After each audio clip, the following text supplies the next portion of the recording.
बिस्मिल्लाहिर्रहमानिर्रहीम। अस्सलामु अलैकुम। मैं हूं फ़हीम अख्तर। नाज़रीन, आज आपके साथ दो अहम ख़बरें शेयर होंगी। पहली ख़बर, साबिक़ सदर आसिफ़ अली ज़रदारी के ख़िलाफ़ जो नैब का घेरा है वो तंग हो चुका है और दो अहम और बड़ी गिरफ़्तारियाँ नैब की जानिब से कर ली गई हैं। इसकी इन्फॉर्मेशन आपके साथ शेयर करेंगे कि कौन से केस में गिरफ़्तारी हो रही है और आसिफ़ अली ज़रदारी और बिलावल भुट्टो ज़रदारी के ख़िलाफ़ क्यों ये घेरा तंग किया जा रहा है।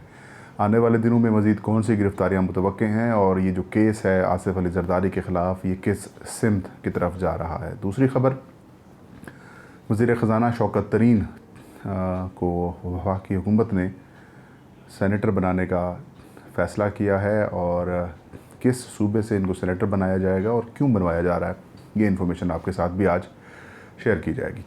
सबसे पहले नाज़रीन, अगर हम करप्शन की बात करते हैं तो सबसे पहले जिस सियासी जमात का हमारे जहनों में नाम आता है वो पाकिस्तान पीपल्स पार्टी है। बदकिस्मती से पीपल्स पार्टी के ऊपर जो करप्शन के एलिगेशंस हैं वो इस लेवल के हैं, इस तरह संगीन किस्म के हैं कि हमें अब पब्लिकली भी यही कहना पड़ता है कि अगर कोई करप्ट जमात पाकिस्तान में है तो शायद पीपल्स पार्टी से शायद बढ़कर कोई और जमात ना हो। गो कि मुस्लिम लीग नून के ऊपर भी एलिगेशंस बहुत ज़्यादा हैं, टेक्निकल तरीके से, जिस तरीके से मुस्लिम लीग नून के ऊपर करप्शन के इल्ज़ामात हैं। लेकिन अगर नंबरिंग की बात करें तो पहले नंबर पे पीपल्स पार्टी ही आती है। सियासी हलकों में ये बात भी की जाती है कि अगर मुस्लिम लीग नून ने करप्शन सीखी है तो वो आसिफ़ अली ज़रदारी हो या फिर पाकिस्तान पीपल्स पार्टी हो, उनसे सीखी है।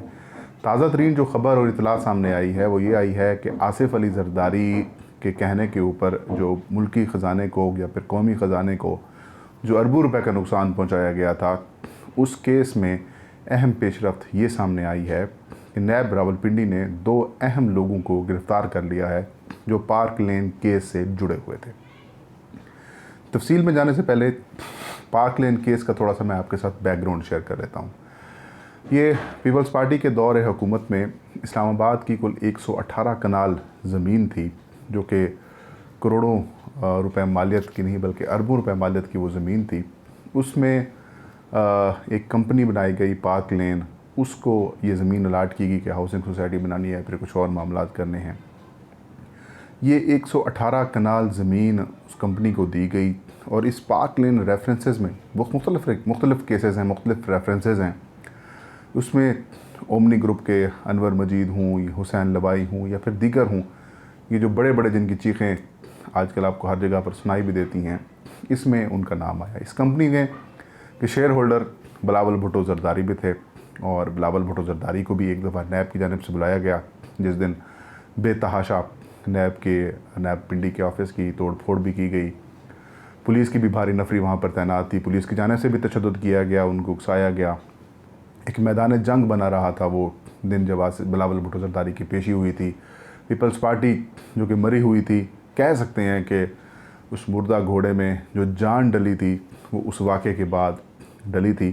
बहरहाल मामला सॉर्ट आउट हो गया। उसके बाद से आसिफ़ अली ज़रदारी को नहीं बुलाया गया, बिलावल भुट्टो ज़रदारी को नहीं बुलाया गया। उसके बाद आसिफ़ अली ज़रदारी की कई दफ़ा पेशियाँ हुई। अभी हाल ही में जो एक अहम गवाह थे हुसैन लवाई, वो ज़मानत पर कुछ दिन पहले रिहा हुए हैं।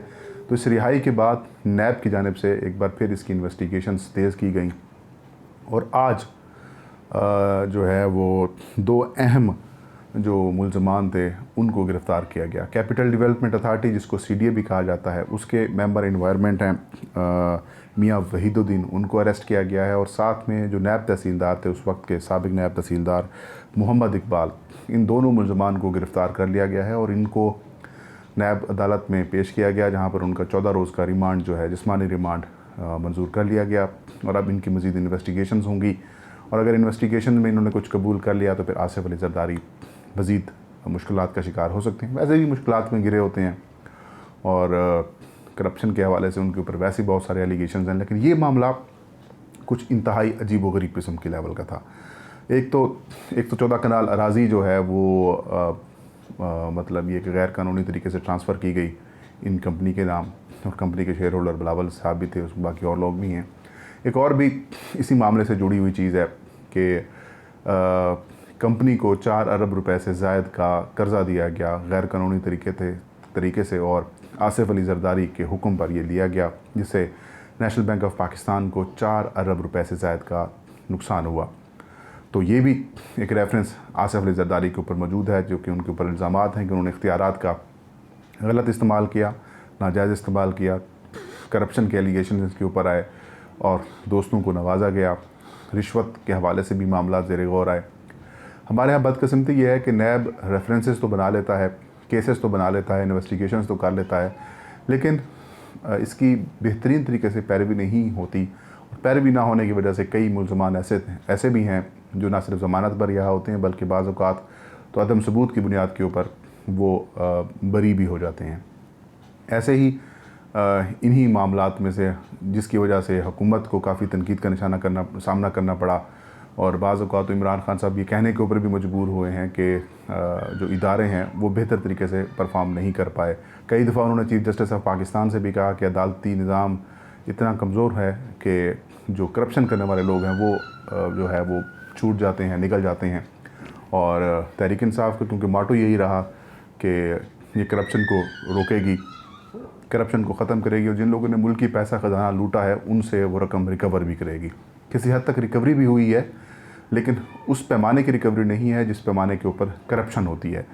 तो करप्शन के नासूर को ख़त्म करने के लिए जो नेशनल अकाउंटेबिलिटी ब्यूरो है उसको फ़ाल भी करना होगा, उसका फ़ाल किरदार भी सामने आना चाहिए, और उनकी जो प्रोसिक्यूशन टीम है या फिर प्रोसिक्यूशन है उसको बेहतर करना होगा ताकि आवाम का एतमाद ऐसे इदारों के ऊपर बहाल हो सके, और जो एक करप्शन के ख़िलाफ़ वाचडाग रोल है इनका वो अपना अदा कर सकें।